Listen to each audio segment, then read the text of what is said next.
Bismillahirrahmanirrahim. Assalamualaikum warahmatullahi wabarakatuh. Perkenalkan, nama saya Niken Ardianti dengan NIM 93120419 dalam mata kuliah advokasi. Di sini saya akan mereview materi advokasi dengan tema administrasi perkara di pengadilan secara elektronik atau e-litigation, ya sesuai dalam Peraturan Menteri Agama Nomor 1 Tahun 2019. Yang pertama, A. Administrasi perkara elektronik. Singkatnya, administrasi perkara elektronik ialah serangkaian proses di mana dilakukannya pembayaran, penerimaan, upaya hukum, replik, duplik dalam menggunakan sistem elektronik di dalam ruang lingkup peradilan. Penerapannya tersebut diatur sesuai dalam Peraturan Mahkamah Agung Nomor 1 Tahun 2019 yang membahas mengenai penerapan administrasi perkara di pengadilan secara elektronik.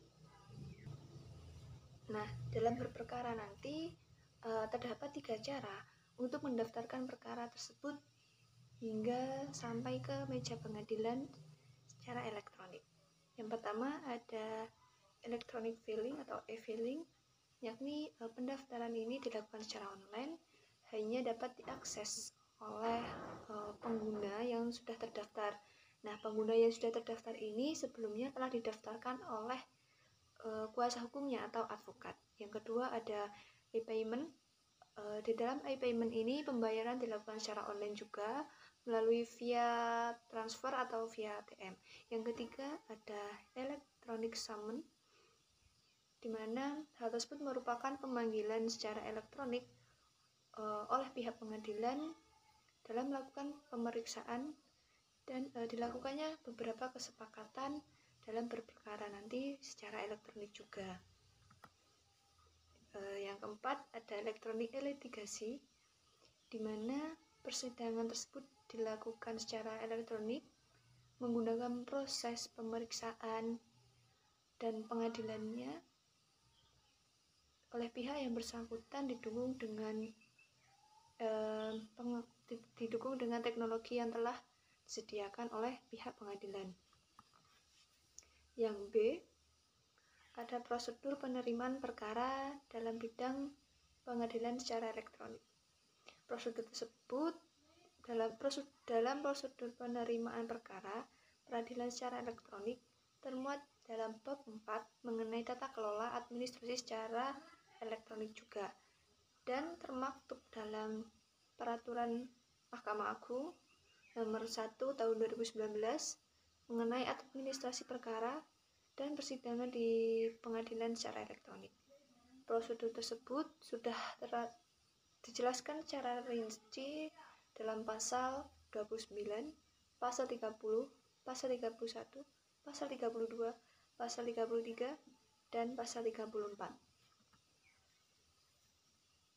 Dan subbab yang ke-C, yakni mekanisme pembuktian terhadap alat bukti dalam persidangan elektronik menurut Peraturan Mahkamah Agung Nomor 1 Tahun 2019.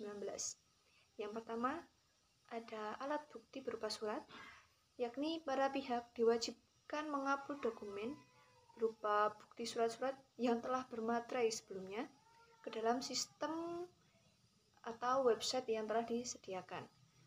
Dan kemudian nanti di dalam untuk dokumen aslinya bisa diajukan atau diperlihatkan di muka pengadilan saat dilakukannya persidangan.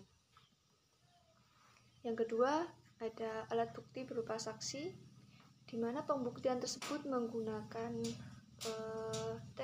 telekonferensi oleh saksi sebagai alat bukti yang nantinya bisa dianggap alat bukti yang sah,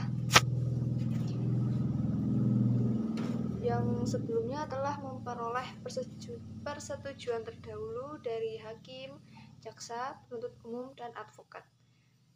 Nanti jika ditemukan ketidaksesuaian dalam alat bukti tersebut, bisa diadakan cross-check atau peninjauan secara ulang yang dilakukan secara langsung dalam pengadilan tersebut. Yang ketiga, ada alat bukti persangkaan.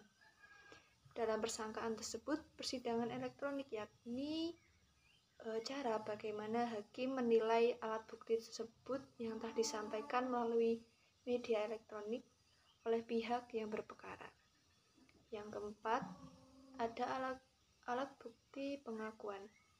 Pembuktian dengan cara pemeriksaan keterangan saksi dan atau ahli yang dilakukan secara jarak jauh melalui media komunikasi berupa audiovisual, sehingga semua pihak dapat saling melihat, mendengarkan secara langsung, dan mengikuti partisipasi dalam persidangan. Yang kelima, ada alat bukti sumpah. Nah, jika dalam keempat hal tersebut tidak ditemukan bukti yang kuat atau bukti yang mendukung, maka pihak hakim akan memutuskan suatu alat bukti tambahan, yakni alat bukti sumpah. Dan subbab yang gede, yakni pandangan hukum Islam terhadap pembuktian dalam persidangan secara elektronik di ruang pengadilan.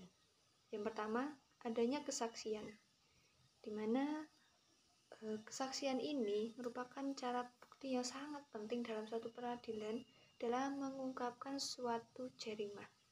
Yang kedua, ada petunjuk, yakni petunjuk yang diketahui oleh hakim selama dalam melakukan persidangan atau di luar persidangan melalui indikasi yang kuat sehingga menimbulkan keyakinan untuk hakim. Yang ketiga, ada pengakuan terdakwa. Pengakuan terdakwa ini diterima sebagai alat bukti jika pengakuan tersebut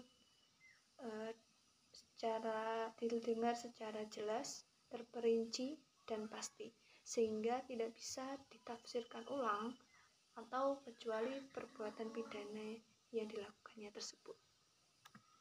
Terima kasih. Sekian penyampaian dari saya. Kurang lebihnya mohon maaf. Wassalamualaikum warahmatullahi wabarakatuh.